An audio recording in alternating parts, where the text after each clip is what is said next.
आज आपण पाहणार आहोत मस्त टेस्टी सोयाबीन पुलाव। खायला खूप भारी लागतो। बनवायची पद्धत अगदी सोपी आहे आणि तुम्ही एक वेळेस जर असा सोयाबीन पुलाव बनवला ना तर बाकी बिर्याणी बनवायची देखील विसरून जाताल। बिर्याणीपेक्षा भारी याची टेस्ट येते। नमस्कार मंडळी, मी वर्षा येवले माझ्या चॅनलवर तुमचं खूप खूप मनापासून स्वागत करते। चला तर मग आजची रेसिपी पाहून घेऊया।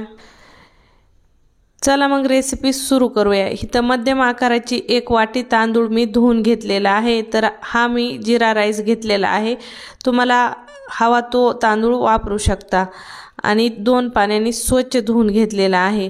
तर आता इथं मी घेतलेली आहे सोयाबीन देखील एक मोठी वाटी घेतलेली आहे। मापात म्हणतात तर सोयाबीन 100 ग्रॅम असेल आणि तांदूळ 200 ग्रॅम असेल। तर इथं सोयाबीन मस्त पाण्यात भिजून सोयाबीनमधलं पाणी काढून घेतलेलं आहे आणि सोबत मध्यम आकाराचे 2 कांदे लांबसर कट करून 2 टोमॅटो आणि थोडेसे पुदिन्याचे पत्ते आणि हिरवी मिरची घेतलेली आहे। तर चला आता आपण इथं पुलाव बनवायला सुरुवात करूया। तर इथं गॅसवर कढईमध्ये ऑइल गरम करायला ठेवलेला आहे। तुम्हाला हवा असेल तर तुम्ही तुपामध्ये देखील हा पुलाव बनवू शकता। तर इथं ऑइल गरम झालेलं आहे। सगळ्यात अगोदर आपण अर्धा चमचा जिरे घालून घेऊया। जिऱ्याची छान फोडणी बसल्यानंतर आपण ह्याच्यामध्ये थोडेसे खडे मसाले घालणार आहोत। तर खडे मसाल्यामध्ये मी घेतलेले आहेत 2 तेजपत्ते, सोबत 1 चक्री फूल, 2 हिरव्या विलायच्या, 1 दालचिनीचा तुकडा, थोडासा शाही जिरा। मसाले हलके तेलामध्ये परतून घ्यायचे आहेत आणि मसाले परतून झाले की लगेचच कांदा घालून घ्यायचा आहे आपल्याला आणि कांदा छान 4-5 मिनिट आपल्याला मध्यम गॅसवर परतून घ्यायचा आहे। या पुलावामध्ये जितका छान कांदा परतून तयार होतो ना तितकी भारी पुलावामध्ये टेस्ट येते। मेन कांद्याची गोष्ट आहे। जोपर्यंत कांदा चांगला लालसर रंगावर परतून होत नाही तोपर्यंत तुम्हाला इथं कांदा परतून घ्यायचा आहे। तर त्या पद्धतीने कांदा परतण्यासाठी चांगले 5-6 मिनिट लागतात। तर थोडासा वेळ देऊन मध्यम गॅसवर छान 4-5 मिनिट हा कांदा इथं तेलात परतून घ्यायचा आहे। आणि कांदा परतत आला की लगेच आपण याच्यामध्ये मोठा 1 चमचा अद्रक, लसण आणि कोथिंबीरीची पेस्ट घालून घेणार आहोत। जी पेस्ट मी उकळामध्ये कुटून घेतलेली आहे। तुम्ही पाहू शकता एकदम फाईन पेस्ट केलेली नाही, हलकी दरदरीशी ठेवलेली आहे। म्हणजे आपण त्याला आबडधोबड म्हणू शकतो। एकदम बारीक फाईन पेस्ट नाही करायची कधीच पुलाव बनवताना। म्हणजे जितकी मोठी पेस्ट असेल ना तेवढी भातामध्ये टेस्ट छान येते। तर तुम्ही पाहू शकता कशा पद्धतीने कांद्याचा रंग चेंज झालेला आहे। तर कांद्याचा रंग चेंज झाल्यानंतरच आपण इथं सोयाबीन घालून घेणार आहोत किंवा बाकीचे जे जिन्नस घालायचे ते घालून घेणार आहोत। तर आता इथं सोयाबीन टाकून घेतलेले आहे। सोयाबीनसोबतच 8-10 मी पुदिन्याचे पत्ते घालून घेतलेले आहेत। सोबत 2 चमचे मी इथं दही घालून घेत आहे।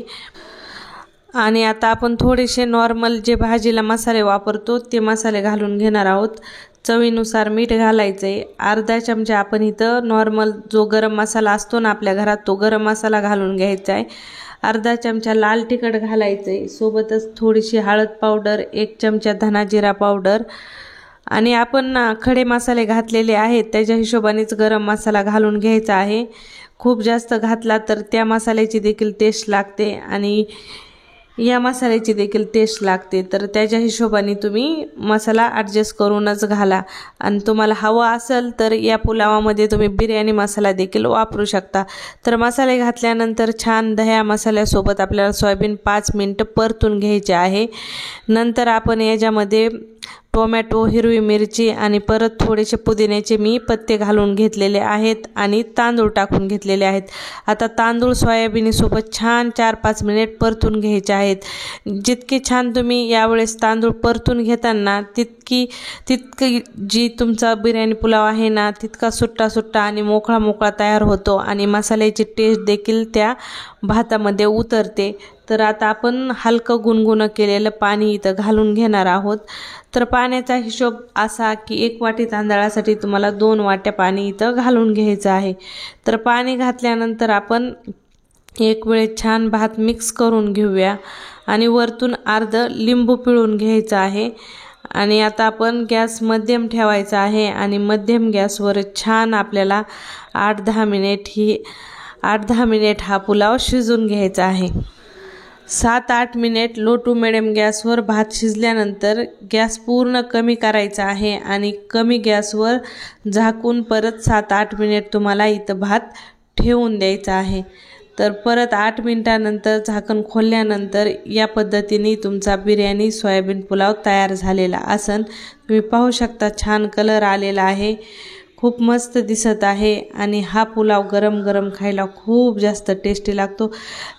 दह्याचा रायता बनवा किंवा कोशिंबीर बनवा, नाहीतर डायरेक्ट असा खाल्ला तरी खूप छान आणि टेस्टी लागतो।